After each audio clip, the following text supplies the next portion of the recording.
नमस्कार। कई बार आपने नोटिस किया होगा कि किसी बड़े मेंटल स्ट्रेस के बाद में आपको या आपके किसी अपने को सर दर्द शुरू हो गया, किसी की तबीयत खराब हो गई, किसी को एसिडिटी हो गई या किसी को बॉडी में अजीब सी थकान रहने लगी। या कभी आपने देखा होगा कि घर में ज़्यादा डांट पड़ने के बाद में या एग्ज़ाम में सही तरह से मार्क नहीं आने के बाद में आपके बच्चे को फीवर आ गया हो। क्या ये कोइंसिडेंस है या फिर हमारी बॉडी में स्ट्रेस और इमोशंस की वजह से भी चेंजेस आते हैं? एक 22 साल की बच्ची मेरे पास में आई। लास्ट 6 महीने से उसको हेवी इरेगुलर ब्लीडिंग हो रही थी। हर 15-15 दिन में पीरियड्स आना और पीरियड्स 8-8, 10-10 दिन तक के जाना। जब अल्ट्रासोनोग्राफी किया तब पीसीओडी डायग्नोस हुआ। गायनेकोलॉजिस्ट के पास में गए, उनका मेडिसिन चला, लेकिन जब तक मेडिसिन चल रही तब तक ही इम्प्रूवमेंट छोड़ दिया, फिर से वैसे वापस। फिर वो केस मेरे पास में आया। स्टार्टिंग में मैंने भी रूटीन ट्रीटमेंट दिया, थोड़ा रिलीफ मिला, लेकिन एक्सपेक्टेड इम्प्रूवमेंट नहीं आ रहा था।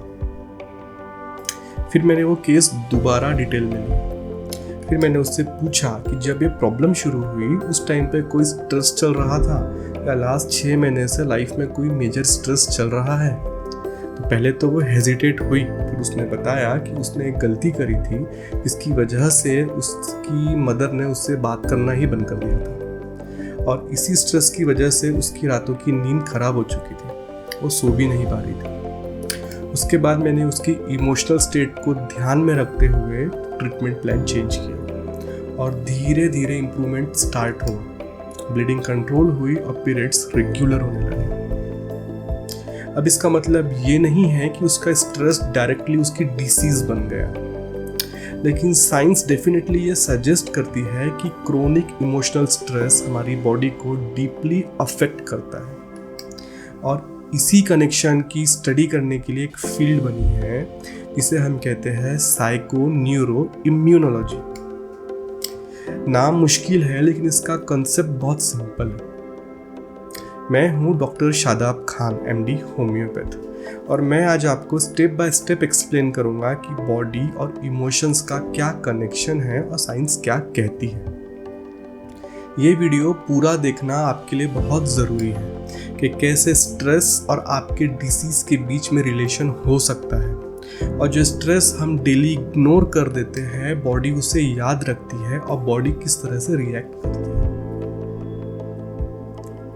एक बार इमेजिन करिए, रात को आप पहली बार आपके घर पे अकेले हो और अचानक से कोई आवाज़ आती है। उस सेकंड में हमारे बॉडी में क्या क्या चेंजेस आते हैं?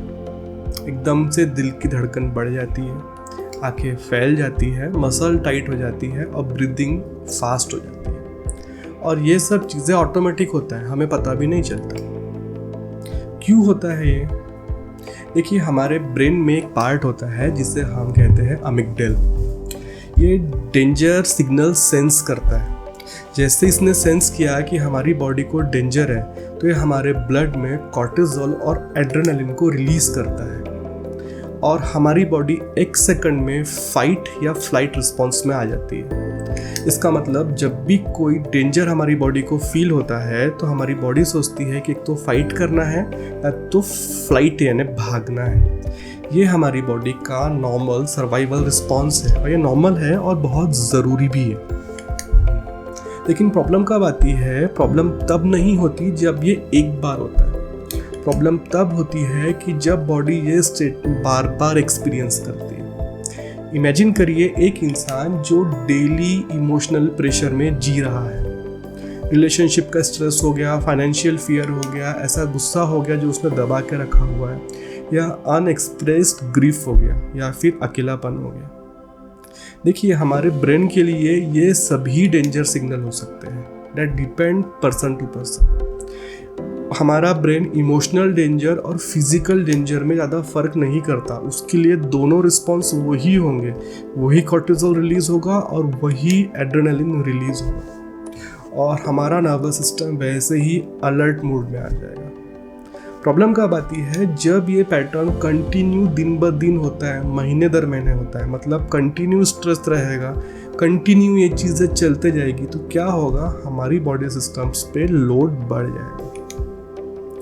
हार्वर्ड मेडिकल स्कूल के रिसर्चर्स ने डॉक्यूमेंट किया है कि जो क्रोनिक स्ट्रेस है वो हाइपोथैलेमो पिट्यूटरी एड्रेनल एक्सिस का डिसरेगुलेट कर सकता है। इसका मतलब क्या है कि लंबे समय से चलने वाला स्ट्रेस हमारे ब्रेन पे बहुत असर डालता है। सिंपल लैंग्वेज में समझे तो ऐसे सिचुएशंस में बॉडी का स्ट्रेस सिस्टम ओवरवर्क होने लगता है और धीरे धीरे उसका इफेक्ट हमारी बॉडी पर भी दिखने लगता है।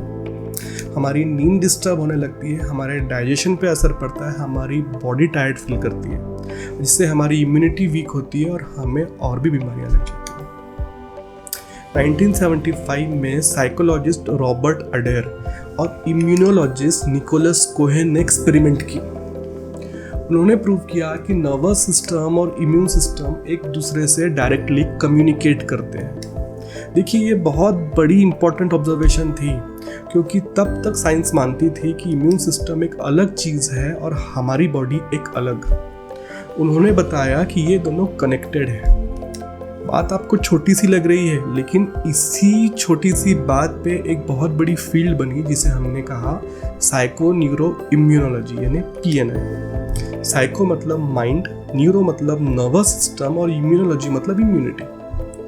और इसके बाद तो फिर रिसर्चेस बढ़ती ही गई। एक और मेजर रिसर्च हुई है जो कंटिन्यू 10 साल तक के चली ओहियो यूनिवर्सिटी में। उससे पता चला कि लंबे समय से जो हमारी बॉडी में स्ट्रेस चलता है उसकी वजह से इम्यून सिस्टम के मार्कर्स में बहुत सारे चेंजेस आते हैं। इसका मतलब अब हम मशीन से भी हम देख सकते हैं कि इम्यून सिस्टम में क्या चेंजेस हो रहे हैं, अगर कोई इम्यून सिस्टम के मार्कर्स में क्या चेंजेस हो रहे हैं अगर कोई बहुत स्ट्रेस में है तो। इसका मतलब अब सिर्फ स्ट्रेस सिर्फ फीलिंग नहीं है, वो बॉडी में बायोलॉजिकल चेंजेस भी कॉज करता है। और यहाँ पर एक और इंटरेस्टिंग कनेक्शन आता है और वो है वैगस नर्व का। देखिए, वैगस नर्व एक मेजर नर्व है जो ब्रेन को हार्ट, लंग्स और गट से कनेक्ट करता है। जब हमारा वैगस नर्व एक्टिव और हेल्दी स्टेट में होता है ना, तो ये बॉडी को सेफ फील कराता है। डाइजेशन हमारा अच्छा होता है और हार्ट रेट रेगुलेटेड होता है और हमारी बॉडी में इन्फ्लेमेशन भी कंट्रोल में रहता है। लेकिन न्यूरो साइंटिस्ट स्टीफन पॉक्स, उन्होंने पॉलीवैगल थ्योरी निकाली। उन्होंने अपनी पॉलीवैगल थ्योरी में बताया कि लंबे समय से स्ट्रेस की वजह से हमारे वैगस नर्व की जो फंक्शनिंग है उसमें अफेक्ट होती है। तो अब समझो, अगर हमारा वैगस नर्व का फंक्शनिंग अफेक्ट हुआ है तो इससे क्या होगा, उसके जो हेल्दी कंडीशन में फंक्शन है वो भी अफेक्ट होंगे। सिंपल है ना। इसका मतलब हमारा डाइजेशन खराब होगा, थोड़ा चेस्ट में हेवीनेस लगेगा, कभी नेक पेन होगा, कभी पाल्पिटेशंस होगा, कभी जॉ टाइटनेस होगा। और ये सब चीज़ें जब भी होगी और आप जो भी रिपोर्ट्स कराओगे, रिपोर्ट्स पूरे नॉर्मल। एक बहुत फेमस साइकियाट्रिस्ट है बेसल वैन डर कॉल्क। उनकी बुक है the body keeps the score. ये वर्ल्ड की most read mental health book है। इसमें उन्होंने बताया है कि ट्रॉमेटिक एक्सपीरियंसेस नर्वस सिस्टम में पैटर्न्स क्रिएट करते हैं जो बॉडी सालों तक के याद रखती है। इसका मतलब कोई बुरा एक्सपीरियंस जो 10 साल पहले आपके साथ फिजिकली हुआ वो ख़त्म तो हो गया, वो चीज़ उस टाइम पे चले गई, लेकिन नर्वस सिस्टम में उसने अपनी छाप छोड़ दी। और इसकी वजह से हमारी बॉडी हमेशा रेडी रहती है। हमारी बॉडी को हमेशा सेंस होता है कि भैया अब डेंजर आने वाला है, बिल्कुल अटैक मोड में आ जाओ करके। और शायद इसी वजह से कुछ लोग सालों के बाद भी हाइपर अलर्ट फील करते हैं।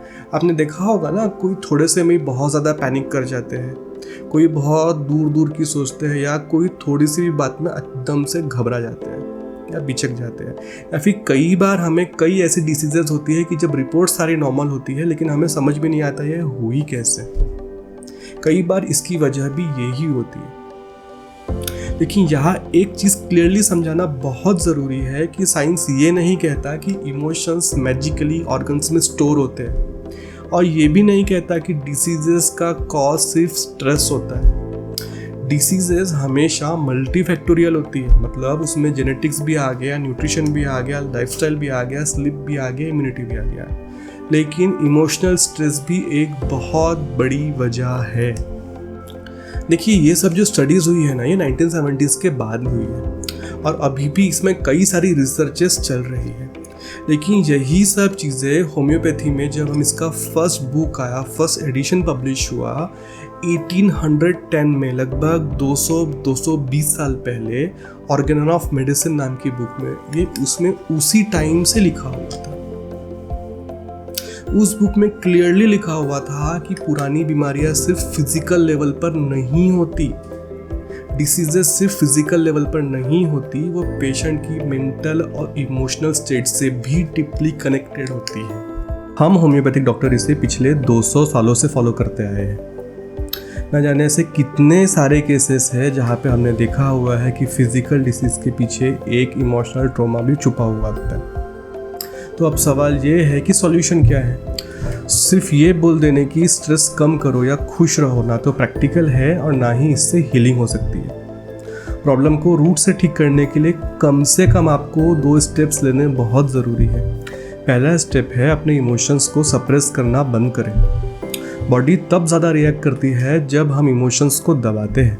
अगर आपको लग रहा है कि पिछले कुछ महीनों से आपकी तबीयत ज़्यादा ख़राब चल रही है या कई बार रिपोर्ट सब नॉर्मल आ रही है फिर भी आपकी तबीयत ख़राब चल रही है, आपको थकान लग रही है, एसिडिटी लग रही है, सर दर्द हो रहा है या कुछ भी आपको लग रहा है कि जिसकी वजह समझ में नहीं आ रही है, तो थोड़ा रुकिए और खुद से पूछिए क्या कोई ऐसी बात हुई जो आपने अंदर ही अंदर आप दबा रहे हैं या आपको परेशान कर रही है। अपनी बॉडी के इन सिग्नल्स को इग्नोर मत करिए, क्योंकि देखिए जिस दिन आप ये कनेक्ट कर लेंगे कि आपका किसी पुरानी बात को लेकर गुस्सा, टेंशन या दुख आपकी फिजिकल बीमारी की भी एक बड़ी वजह बन रहा है, तो उस सिचुएशन की तरफ आपका खुद ब खुद रिएक्शन चेंज हो जाएगा। आपको रियलाइज़ होगा कि जिस पास्ट इवेंट या स्ट्रेस को आपने इतने दिन से पकड़ के रखा था उसकी कीमत खुद आपकी बॉडी चुका रही है। और जैसे ही आपके अंदर ये अवेयरनेस आएगी आप नेचुरली उस नेगेटिव इमोशंस को बॉडी से लेट गो करने लगेंगे और आपकी बॉडी का हीलिंग प्रोसेस वहीं से शुरू हो जाएगा। दूसरा स्टेप है जैसे जो हम होम्योपैथी में बोलते हैं, treat the person not just the disease. इसका मतलब कि इंसान को ठीक करो ना कि सिर्फ डिसीज़ को। अगर प्रॉब्लम रूट लेवल पर है तो सिर्फ सिम्टम्स को टेम्पररी दबा देने से या सिर्फ सुपरफिशियल ट्रीटमेंट करने से काम नहीं होगा। एक ऐसी होलिस्टिक हीलिंग अप्रोच चुनिए जैसे कि होम्योपैथी, जो सिर्फ आपके अफेक्टेड ऑर्गन को नहीं बल्कि आपकी फिजिकल और मेंटल स्टेट दोनों को एक साथ ट्रीट करती है। याद रखिए आपकी बॉडी आपके खिलाफ काम नहीं कर रही है, वो बस आपसे कुछ कहने की कोशिश कर रही है। उसकी लैंग्वेज को सुनना और समझना शुरू कीजिए। अगर आप या आपका कोई अपना ऐसी किसी अनएक्सप्लेन्ड हेल्थ इशू से गुजर रहा है जिसका कनेक्शन स्ट्रेस से हो सकता है तो ये वीडियो उसके साथ ज़रूर शेयर करें। और ऐसे ही डीप मेडिकल और होम्योपैथिक इंसाइट्स के लिए मेरा चैनल फॉलो करें। Thank you.